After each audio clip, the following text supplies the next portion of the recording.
Revenons un peu au conclave de l'opposition à Genval.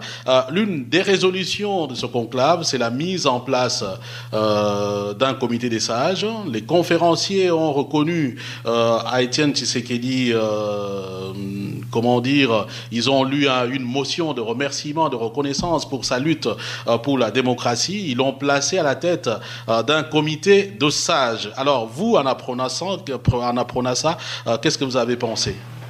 Mais vous savez, effectuer un voyage de 8000 km pour venir reconnaître une qualité de sage à M. Étienne Tshisekedi, ça nous surprend tout de même un peu parce que... Il n'y avait pas que ça, madame. Non, mais vous me posez une question sur cet aspect des choses. Laissez-moi tout de même vous dire que là, ça nous permet maintenant de comprendre les choses. Pourquoi un comité des sages? Moi, je pense que c'est une sorte d'éméritat dans lequel on le place. Hein. Comme vous le savez, l'éméritat, c'est une fonction dans l'enseignement supérieur qui qualifie qu'un professeur va à la retraite. Donc, après avoir demandé une sorte d'accréditation à M. Tshisekedi la veille, eh bien, une fois qu'ils sont reconnus comme opposants, eh bien, maintenant, ils décrètent que M.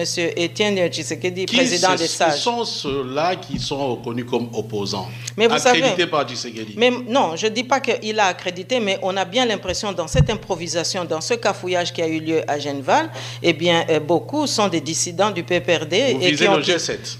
Notamment, qui ont quitté le PPRD à peine hier.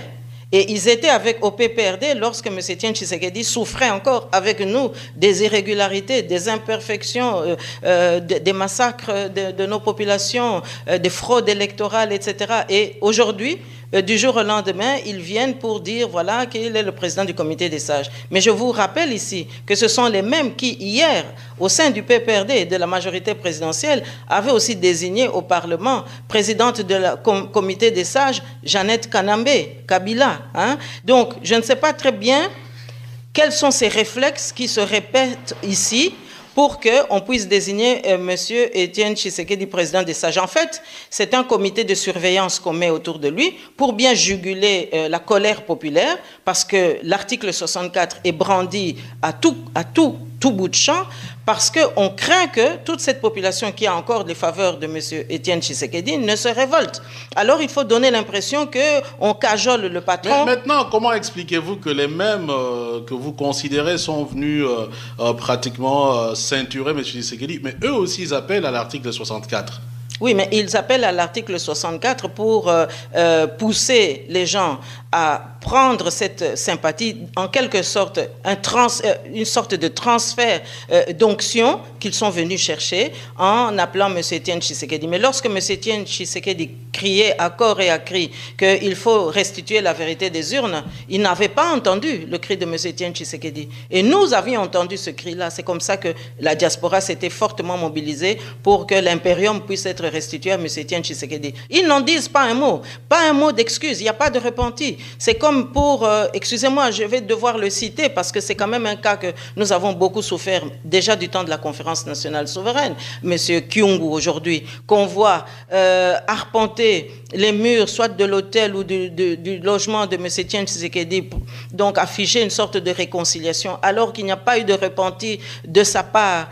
Nous savons quand même qu'il est responsable de ces pogroms anti-kassaïens. Vous, la photo qui a circulé a dû aussi vous révolter, je pense. Mais écoutez, nous avons tous perdu des membres de nos familles. Aujourd'hui, justice n'est pas rendue, réparation n'est pas faite. Et comment est-ce qu'on peut, à la légère, comme ça, consacrer l'impunité? Moi, je constate que là, il y a une interpellation. Et n'allez pas me dire demain que j'insulte M. Tshisekedi lorsque j'interpelle et que je souhaite comprendre, comme beaucoup de mes compatriotes, comment se fait-il qu'un homme comme M. Kyungu, qui d'ailleurs s'est vanté, il y a quelques mois à peine, qu'il avait donné le nom de Kabila ou Kanambe à Kabila pour camoufler la fraude, pour camoufler les mensonges. C'est eux qui ont fabriqué la légende katangaise autour de Kabila. Et comment est-ce qu'aujourd'hui, il peut se retrouver à cet endroit aux côtés de M. Étienne Tshisekedi? Et à peine hier.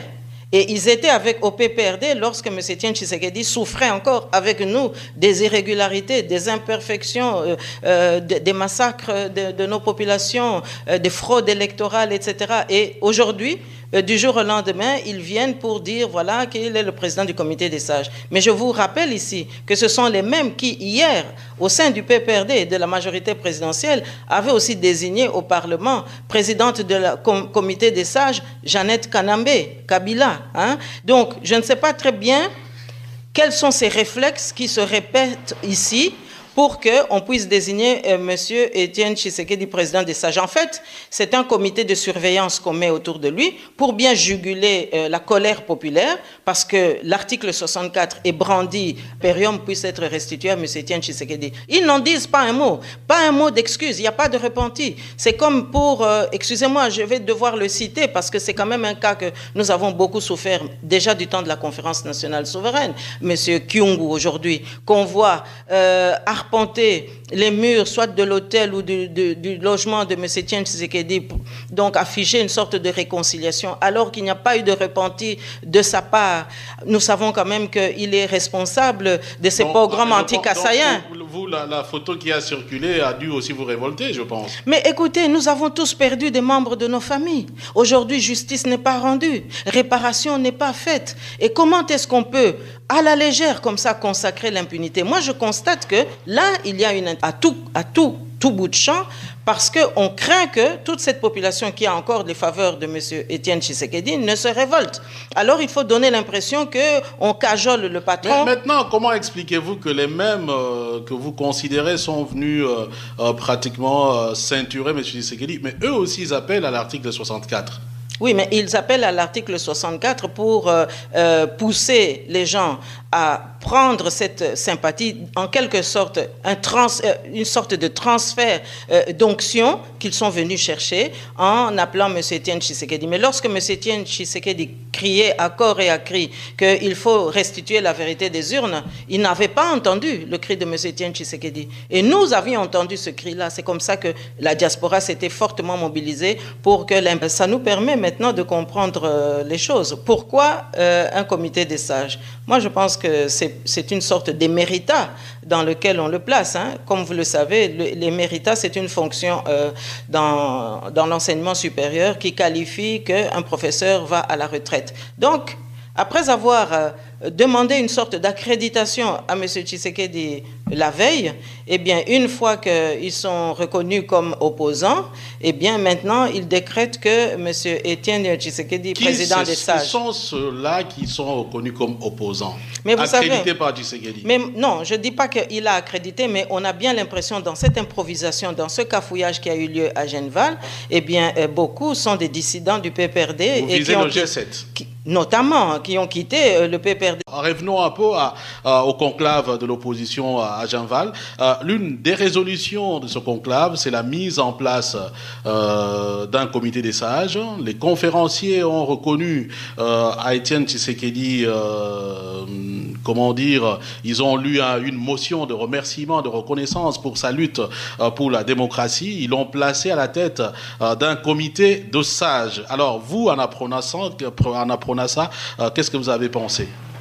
Mais vous savez, effectuer un voyage de 8000 km pour venir reconnaître une qualité de sage à M. Étienne Tshisekedi, ça nous surprend tout de même un peu, parce que... Il n'y avait pas que ça, madame. Non, mais vous me posez une question sur cet aspect des choses. Laissez-moi tout de même vous dire que là,